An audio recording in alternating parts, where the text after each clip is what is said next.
I supported my fiancé through cancer. A month after he went into remission, he dumped me for his work wife. Hi everyone. I never thought I'd be posting something like this. Not because I don't have my share of stories, but because some wounds feel too big to fit into words. But here I am. I'm 28 now. I was 24 when I met Jason. We weren't a fireworks and drama type of love story. It was quieter, comfortable, the kind of love that felt like slipping into a warm hoodie on a cold morning. Jason was a project manager at a tech company. I worked as a freelance graphic designer. We met through a mutual friend at one of those loud, awkward house parties where everyone either clings to their beer or their phone. He wasn't the loudest guy in the room. He wasn't trying to impress anyone. He was just calm, steady, solid. And after spending too much of my life with people who treated affection like a reward you had to earn, that steadiness felt like magic. We started slow, coffee dates, lazy Sunday mornings, dinner with friends that turned into late-night drives where we shared stupid secrets and laughed until our faces hurt. By the time we hit our second year, we were talking about marriage like it was just the next natural step, not some terrifying leap. I had never been so sure about anything. When he proposed, it wasn't some grand spectacle with fireworks or viral TikTok setups. It was on our couch on a random Tuesday night in his sweatpants with a ring he picked out himself. He said, "Life is already better with you in it. I just want to make sure it stays that way." I cried. Ugly cried. Because that's the thing about safety. You don't realize how rare it is until you find it. We started planning. A wedding, a future, a life that felt like it would stretch out in front of us forever. And for a while it looked like that's exactly what we'd get. But forever has a funny way of collapsing when you're not looking. Because just 6 months after we got engaged, Jason found a lump under his arm, and everything changed. At first, we thought it was nothing. Jason almost brushed it off. Some swollen lymph node, maybe an infection, maybe stress, something that antibiotics would fix in a week or two. But it didn't go away. And then the doctor's face shifted when he examined it, that slight stiffening of the jaw, the fake smile that tried and failed to reach his eyes. He sent us for scans, then biopsies, then the waiting began. Those 2 weeks of waiting were the longest of my life. Every day, Jason kept trying to be the strong one, joking, smiling, making dinner like nothing was wrong. And every night, when he fell asleep, I would sit on the bathroom floor with the lights off, trying to muffle my breathing so I wouldn't wake him. Because you don't cry in front of the person you're trying to save. You hold it together, even if the cracks are already spiderwebbing under your skin. When the call finally came, Jason was at work. He insisted on keeping the appointment time like normal. I answered instead. I remember the doctor's voice. Professional, careful, the kind of tone they use when they need you to stay standing long enough to hear it. It's stage 2 Hodgkin's lymphoma, treatable but aggressive. I didn't even realize I had sat down on the kitchen floor till my elbow bumped the leg of the table. That night, I told Jason. He didn't cry. He didn't rage. He just sat there, his head in his hands, breathing too fast, too shallow, like the air itself was trying to leave him behind. I sat beside him, wrapped my arms around his shoulders, whispered over and over that we would beat this, that he wasn't alone, and that I wasn't going anywhere. And the scary thing was, I believed it. With every broken, terrified piece of me, I believed we would find a way through. We put everything on hold. The wedding, the honeymoon plans, the house we were saving for. None of it mattered now. Our life shrank down to hospital rooms, treatment schedules, blood test results, and I told myself, if we can survive this, we can survive anything. The first round of chemo hit harder than either of us expected. Jason, my strong, steady Jason, couldn't get out of bed for 2 days afterward. He lost weight so fast, it scared me. His hands, the same hands that once carried me through crowded streets, now trembled just holding a glass of water. And me? I adapted. I quit most of my freelance contracts. Clients didn't understand at first. Can't you just work from the hospital? No deadlines are that serious, they said. Family comes first. But family didn't pay bills. Family didn't cover the rent or the utilities or the endless river of medical expenses. Insurance didn't quite reach. Still, I let them all go. I became a full-time caretaker, appointment manager, prescription runner, emotional bodyguard. Not because I had to, because I loved him. Because when you love someone enough, you don't count the cost. Until much, much later. Our days became a rotation. Hospital, home, pharmacy. Hospital again. I learned which nurses would sneak him extra blankets, which cafeteria line had the least cold, soggy food at 2 a.m., how to read the beeps and blips of his IV monitors better than some of the newer techs. And in between all of it, we found moments, tiny, stupidly beautiful moments, where we still existed outside the sickness. One night, after his second round of chemo, he couldn't sleep. His skin hurt too much from the treatment. So we sat on the couch at 3:30 in the morning, eating popsicles, watching reruns of terrible old sitcoms, and laughing like idiots.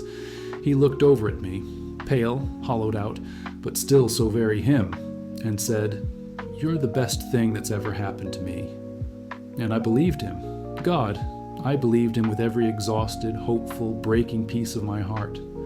Friends drifted away during this time, not because they were cruel, but because suffering makes people uncomfortable in ways they don't know how to fix.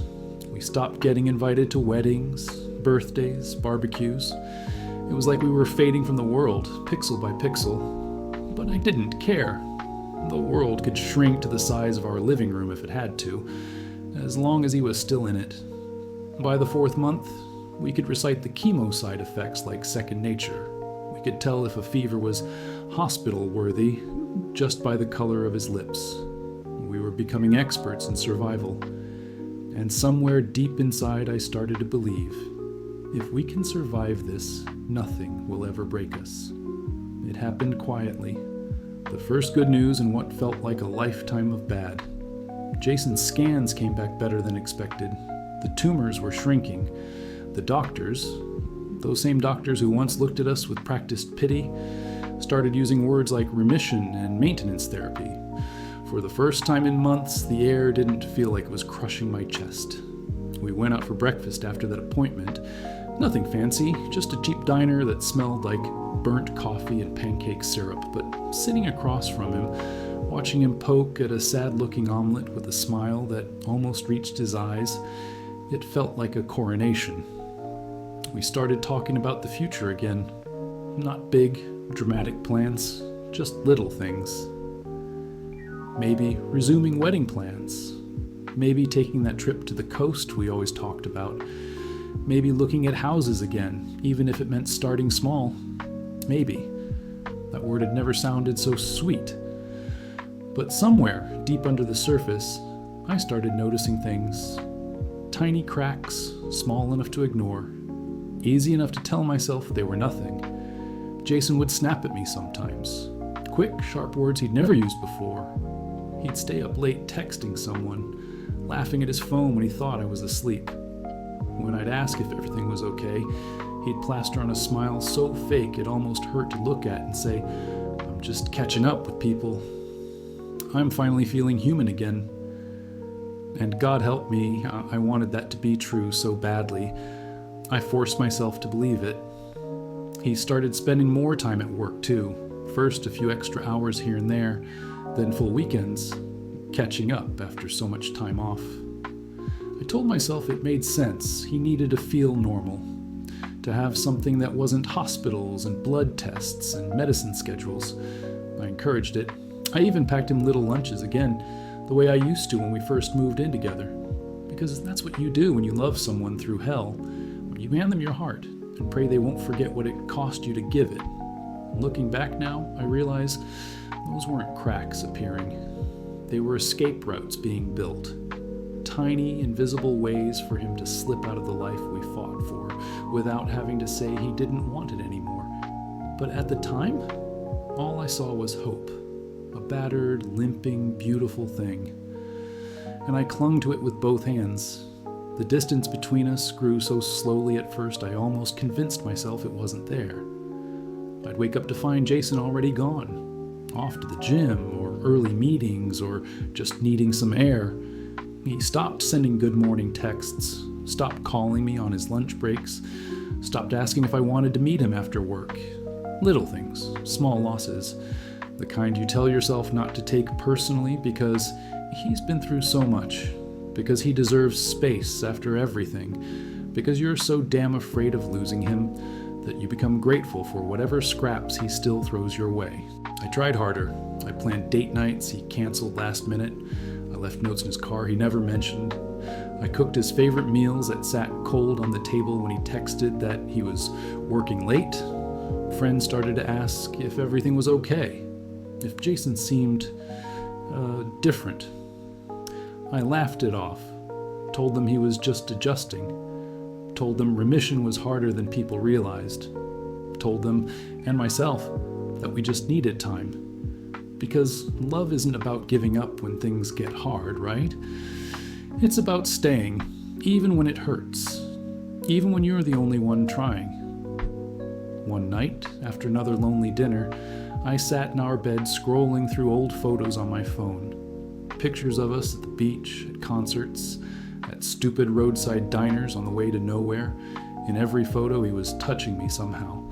An arm slung over my shoulders, a hand resting on my hip, his forehead pressed against mine. I couldn't remember the last time he touched me like that. I sat there staring at those pictures until the screen blurred with tears. And still, I told myself it would be okay. Because it had to be. Because what else was left if it wasn't? When he finally came home that night, well past midnight, he smelled like expensive cologne I didn't recognize. Not like antiseptic hospitals. Not like stale coffee from late meetings. Something sharper, something newer. I asked where he'd been. He shrugged. Said something about an after-work thing. A client dinner. Didn't meet my eyes. Didn't kiss me goodnight. Just peeled off his clothes and slid into bed, his back to me. And I laid there, staring at the ceiling, listening to the sound of him breathing, wondering when exactly my heart had started breaking so quietly that I didn't even notice the moment it cracked. It happened on a Wednesday. No build-up, no warning. Jason came home from work, tossed his keys on the counter like it was any other night, and said, "We need to talk." The kind of phrase that's so cliche it almost doesn't register as real. I stood there, hands still wet from washing dishes, feeling my heart start to race. He didn't sit down. He didn't take off his jacket. He just leaned against the doorframe, arms crossed as if putting a physical barrier between us. He said, and I still remember every word, every deliberate syllable, "I don't think we're working anymore. Not, I'm sorry. Not, I'm struggling. Not, we can fix this." Just cold, simple finality, like he was canceling a subscription. I stared at him, waiting for the real reason, the explanation, the why. He offered none. Just stood there, blank-faced, like a man checking out of a hotel he didn't even remember booking. I asked, in a voice I barely recognized, if there was someone else. He didn't deny it, didn't confirm it either. He just shrugged and said, "I need something different now." Different. After everything. After the hospital nights, after the ruined finances, after the months I spent sleeping upright in vinyl hospital chairs holding his hand through chemo fevers, I wasn't enough anymore. Because now he was better. Now he was whole. And I was just a reminder of a life he was desperate to shed. He packed a bag that night. Didn't take much. Just clothes, his laptop, his favorite cologne. Didn't even take the photo albums. Didn't even look back when he walked out. I sat there for hours after he left, still at the kitchen counter, hands numb, staring at the little puddle of water dripping from my fingertips onto the floor. It wasn't until the sun started to come up that I realized he had taken more than his jacket and jeans. He had taken the future I had built in my head, brick by brick, while he was sick and broken and I was holding both of us together. And now it was just me, holding nothing. I didn't go looking for answers. Not at first. I was too hollow, too wrung out to care where he was sleeping, whose bed he was warming. Grief is strange like that. You imagine you'll rage, scream, smash plates against walls. But sometimes all you can do is sit very, very still, trying not to shatter from the inside out. It was a mutual friend who finally broke the silence. A text I wasn't expecting. "Hey, are you okay? I just saw Jason with someone, and it didn't look like a business dinner." I stared at the screen for a long time, long enough for the message to blur. And then, against every instinct telling me to protect whatever scraps of dignity I had left, I replied, "Who?" The name came back fast, simple, obvious once I saw it. Melissa, his work wife. The one he had spent so many late nights texting, the one who understood the pressures he was under when no one else did, the one he once insisted was basically married already, and not interested in anything. 2 days later, another message. This time from someone who didn't know they were pouring salt into a wound. A photo. Jason and Melissa, laughing over coffee, hands touching across the table. No wedding ring in sight. Just two people, bathed in that stupid golden cafe light, acting like they hadn't burned a house down to be there. I sat on my bathroom floor again, the same cold tile that had once held my shaking body while I waited for biopsy results. Funny how some places can bear witness to every version of your destruction. I didn't cry. Not really.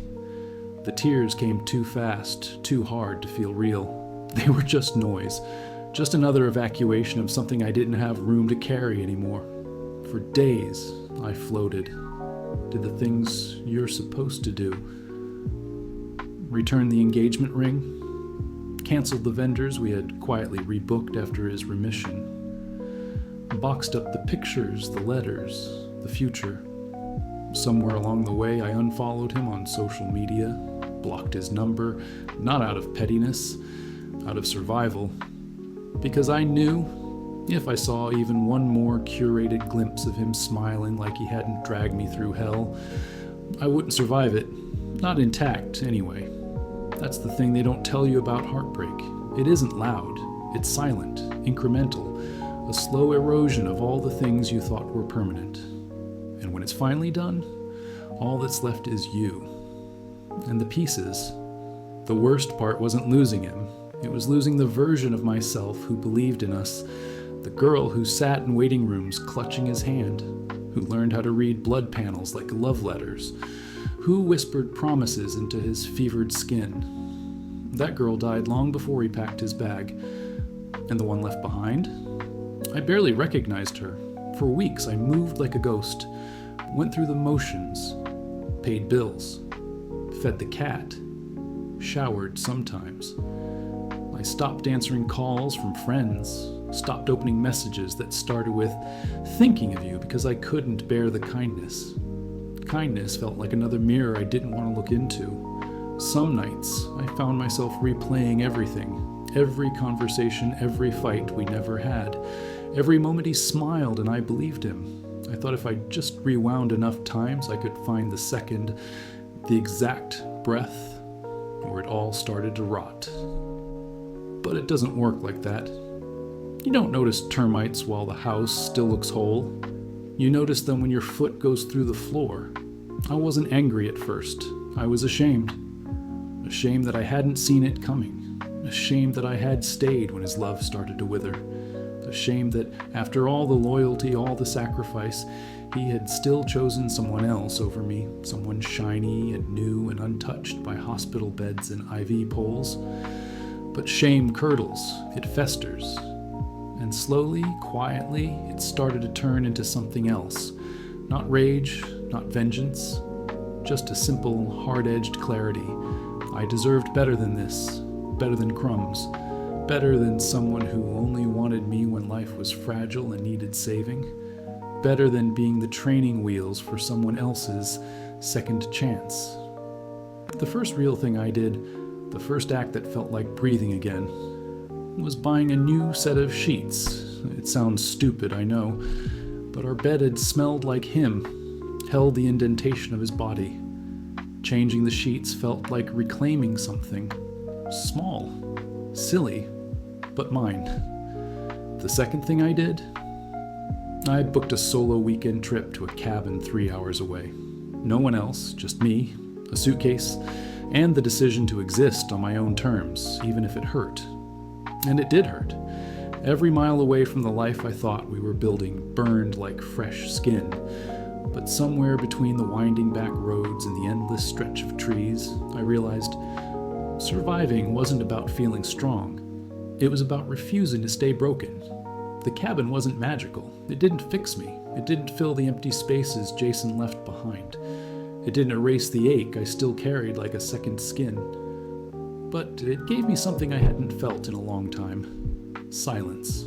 Not the heavy, suffocating kind that lived in our apartment after he started slipping away. Not the kind filled with unanswered questions and fake apologies. This was different. This was the kind of silence that gave you permission to fall apart without anyone watching. And slowly, painfully, I did.